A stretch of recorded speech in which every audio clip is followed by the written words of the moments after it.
India has been portrayed to be an extremely regressive society when it comes to women's rights. Feminists continue attacking the Hindu traditions, framing them as Brahmanical and patriarchal at large. We are shown as a society where women suffer due to ancient dogma that leads to dowry murders and female feticide. Now let us look around the world a little bit. Every other major civilization has had a history of dowry except India.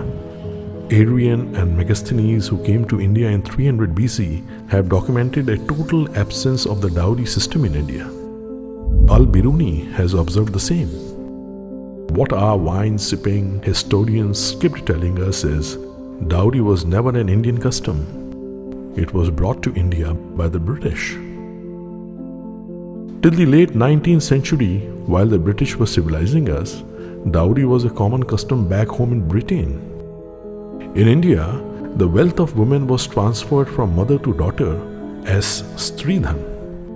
Rural land was generally not tradable. Movable wealth was controlled exclusively by women. Stridhan gave women a high status in society. The British passed laws that made property tradable and that only males could inherit it. The Raj would confiscate your land if you did not have a male heir. This law made a male child imperative, which our historians chose to blame on backward Hinduism. More spouses are killed in the US for insurance money than in India for dowry, but no one makes insurance murders in the US a cultural crime. Colonial consciousness turns every crime into a crime of native culture, while in the master race, a crime remains an aberration, merely a criminal act. How funny that the West has always mocked India for women's rights, while they were themselves Talibanized until the 19th century.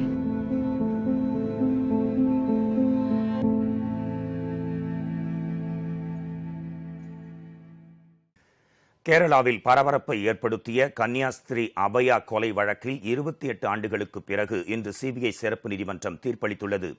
Kerala மாநிலம் கோட்டயத்தைச் சேர்ந்த 21 வயதான கன்னியாஸ்திரி அபயா 1992ஆம் ஆண்டு March 27ஆம் தேதி அவர் பணியாற்றிய பாஸ்டென்த் கான்வென்ட்டில் இருந்த கிணற்றில் மர்மமான முறையில் இறந்து கிடந்தார்.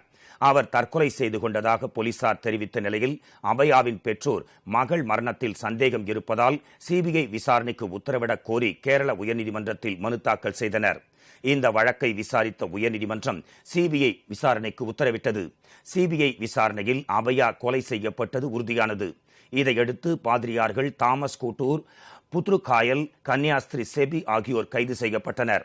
கன்னியாஸ்திரி செபியும் பாதிரியார் தாமஸும் நெருக்கமாக இருந்ததை அபயா பார்த்துவிட்டதால் அவரை கொலை செய்து கிணற்றில் வீசியது விசாரணையில் தெரியவந்தது. இந்த வழக்கில் பாதிரியார் புத்ருகாயலுக்கு எதிராக ஆதாரங்கள் இல்லாததால் அவர் கடந்த 2018ஆம் ஆண்டு விடுவிக்கப்பட்டார். இந்த வழக்கில் 28 ஆண்டுகளுக்கு பின் இன்று தீர்ப்பு வழங்கப்பட்டது.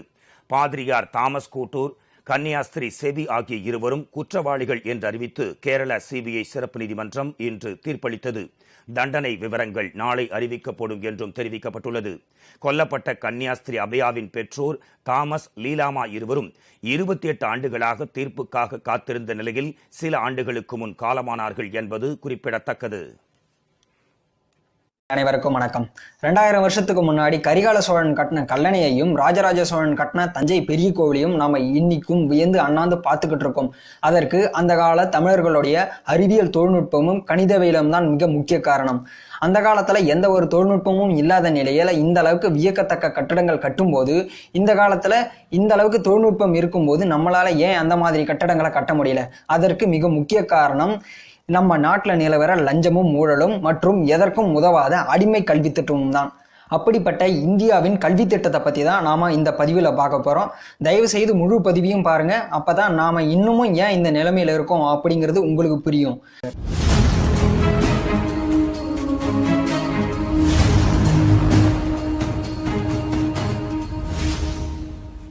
இப்ப இருக்கிற கல்வி திட்டத்தை பத்தி நம்ம பாக்குறதுக்கு முன்னாடி இதற்கு முன்ன இருந்த கல்வி திட்டத்தோட வரலாறை நம்ம பார்த்தே ஆகணும். ஏன்னா மெக்காலே கல்வி திட்டம் அப்படிங்கிறது பலரால இன்னமும் விமர்சிக்கக்கூடிய கல்வி திட்டமா தான் இருக்கு.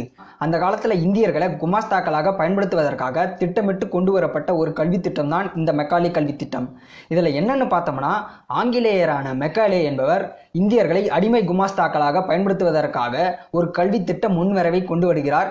இதில் இவர் கொண்டு வந்ததால இந்த திட்டத்திற்கு மெக்காலே கல்வி திட்டம் அப்படின்னே பெயர் சூட்டப்படுகிறது.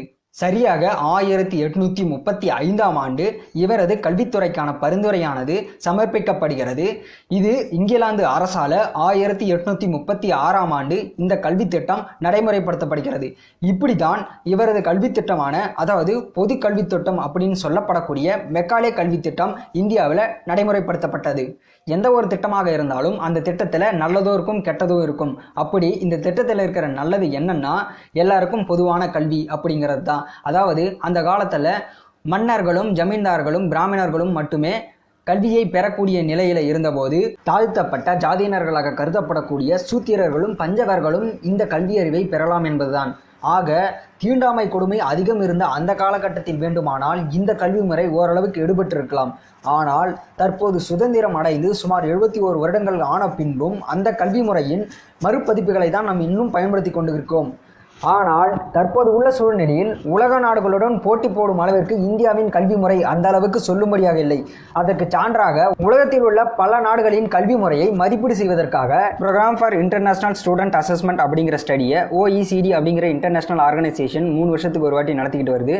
இந்த ஸ்டடிக்கு ஏறத்தாழ 70 நாடுகளை தேர்ந்தெடுத்து அந்த நாடுகளில் உள்ள 15 வயதுடைய ஸ்கூல் பசங்களை கூப்பிட்டு அவங்களுடைய அறிவியல் மற்றும் கணிதவியலில் உள்ள திறமையை மதிப்பீடு செய்கிறாங்க. இதை கடந்த 15 வருடங்களாக பண்ணிக்கிட்டு வராங்க. 2009ஆம் ஆண்டு இந்தியா முதலாக இந்த ஸ்டடியில் பங்கெடுத்துக்குது. இதற்காக மத்திய அரசு என்ன பண்ணுதுன்னா, இந்தியாவிலிருந்து தமிழ்நாட்டையும் இமாச்சல பிரதேசத்தையும் மட்டும் தேர்ந்தெடுத்து அங்குள்ள மாணவர்களை மட்டும் தேர்வு எழுத வச்சாங்க. இந்த தேர்வில் 74 நாடுகளிலிருந்து 5 லட்சத்துக்கும் அதிகமான மாணவர்கள் தேர்வு எழுதினாங்க. இப்போ இருக்க பல வளர்ந்த நாடுகள் கண்டுபிடிக்கப்படாத அந்த காலகட்டத்திலேயே நம்ம நாட்டில் பல கணித மேதைகள் வாழ்ந்திருக்காங்க அப்படின்னு நம்ம பெருமைப்பட்டுக்கிட்டு இருக்கோம் இல்லையா? அப்படிப்பட்ட பெருமைக்குரிய நாட்டுக்கு கணக்கில் எத்தனாவது இடம் உங்களுக்கு தெரியுமா? மொத்தம் உள்ள 74 இடங்களில் தமிழ்நாடு 72வது இடத்தையும் இமாச்சல பிரதேசம் 73வது இடத்தையும் பிடிச்சிருந்தாங்க. சயின்ஸோட நிலைமை ரொம்ப மோசம். இமாச்சல பிரதேசம் 74வது இடத்தையும் தமிழ்நாடு 72வது இடத்தையும் பிடிச்சிருந்தாங்க. இதில் இன்னொரு முக்கியமான விஷயம் என்னன்னா, இந்த தேர்வு முடிவுகளை நம்ம நாட்டு கல்வித்துறை நிபுணர்கள் ஆராய்ஞ்சு பார்த்துட்டு செருப்பால் அடிக்கிற மாதிரி ஒரு பதிலை சொன்னாங்க. அது என்னன்னா, நம்ம நாட்டில் 8வது படிக்கிற ஒரு பையனோட அறிவு சவுத் கொரியாவில் 3வது படிக்கிற ஒரு பையனோட அறிவுக்கும் ஷாங்காயில் 2வது படிக்கிற ஒரு பையனோட அறிவுக்கும் சமமாக இருக்கான். இதே 2009ஆம் ஆண்டு நடந்த டெஸ்ட்டில் UK 16வது இடத்தையும் 2012 20வது இடத்தையும் பிடிச்சிருந்தது. இது எதனால் நடந்துச்சு அப்படின்னு தீவிரமாக ஆராய்ஞ்சு இதை எப்படியாவது சரி செஞ்சாகணும் அப்படின்னு சொல்லிட்டு அந்த கவர்மெண்ட் ஏகப்பட்ட நடவடிக்கைகள்லாம் எடுத்தாங்க. ஆனால் நம்ம நாட்டில் நடந்த கூத்து என்னன்னு தெரியுமா? 2009ஆம் ஆண்டு தேர்வு முடிவுகள் வந்தபோது எல்லா மீடியாவும் பரபரப்பாக பேசிக்கிட்டு இருந்தாங்க. ஒரு நல்ல அரசாங்கம்னா என்ன பண்ணியிருந்திருக்கணும்?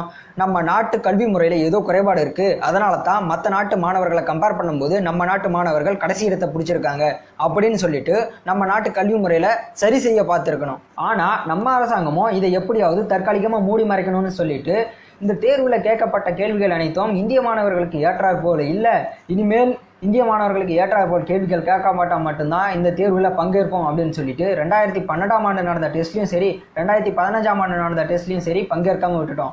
இப்படியே போச்சுன்னா 2020ஆம் ஆண்டு இந்தியா வல்லரசு ஆகும் அப்படிங்கிற கனவு கனவாகவே போகும். இந்த எக்ஸாம் ரிசல்ட்ஸில் டாப்பில் இருக்கிற நாடுகளில் இருக்கிற குழந்தைகளுக்கு எப்படி சயின்ஸ் அண்ட் மேத்தமெட்டிக்ஸ் சொல்லிக் கொடுக்கப்படுதுன்னா, ஆக்டிவிட்டி பேஸ்டு, அதாவது எக்ஸ்பெரிமெண்ட்டோ ஆக்டிவிட்டியோ சொல்லி காமிச்சு அதன் மூலமாக கணிதத்தையும் அறிவியலையும் சொல்லி காமிக்கிறாங்க. ஆனால் நம்ம நாட்டில் தான் இன்னமும் மனப்பாடம் பண்ணக்கூடிய முறையை பிடிச்சி தொங்கிக்கிட்டு இருக்கோம். வெள்ளக்காரன் என்ன நினைச்சானா, இந்தியர்களை அடிமையாகவே வச்சிருக்கணும், அவன் எதிர்த்தே பேசக்கூடாது அப்படிங்கிறதுக்காக திட்டமிட்டு கொண்டு வரப்பட்ட கல்வி திட்டம் தான் இந்த மெக்காலே கல்வி திட்டம். இது என்ன ஆச்சுன்னா, சுதந்திரத்துக்கு பின்னாடியும் நம்ம இதை ஃபாலோ பண்ண ஆரம்பிச்சதுனால கல்லூரிகளிலும் சரி பள்ளிக்கூடங்களிலும் சரி தவறுகளை தட்டி கேட்கும் போது ஆசிரியர்களாக இருந்தாலும் சரி வேற யாராக இருந்தாலும் சரி நம்மளை அடக்கி ஒடுக்குறோம் அப்படின்னு சொல்லிட்டு இன்டர்னல் மார்க்கில் கை வச்சுடுவேன், டிசியை கிழிச்சு கொடுத்துருவேன், டிஸ்மிஸ் பண்ணிவிடுவேன் அப்படின்னு ஒரு விதமான அச்சுறுத்தல் நிலையிலேயே மாணவர்களை வைத்திருக்கும் போது அந்த மாணவன் உண்மையான நடைமுறை வாழ்க்கைக்கு போகும்போது எங்கேயாவது தவறுகள் நடந்தாலோ அதை தட்டி கூட கேட்க முடியாத ஒரு மனோபக்க நிலைக்கு அவன் உருவாக்கப்படுகிறான். இந்த மாதிரியான மனோபக்க நிலையை வெள்ளைக்காரன் இந்தியர்கள் மீது திணித்த ஒரு செயல்முறை. அதே செயல்முறையை தான் நம்ம கல்வி முறையில் பயன்படுத்தி கொண்டு வருகிறோம். இந்த மாதிரியான கல்வி முறையை தான் நம்ம மாற்றணும் அப்படின்னு சொல்லிக்கிட்டு இருக்கோம். இந்த பதிவு இதோட முடிவடைகிறது. இந்த பதிவு உங்களுக்கு பிடிச்சிருந்தா லைக் பண்ணுங்க, கமெண்ட் பண்ணுங்க, மறக்காம கீழே இருக்கிற ரெட் கலர் சப்ஸ்கிரைப் பட்டனை கிளிக் பண்ணிக்கோங்க, அந்த பெல் பட்டனையும் கிளிக் பண்ணிக்கோங்க. தொடர்ந்து கற்பிப்போம், செயல்படுவோம், புரட்சி செய்வோம். தமிழ்.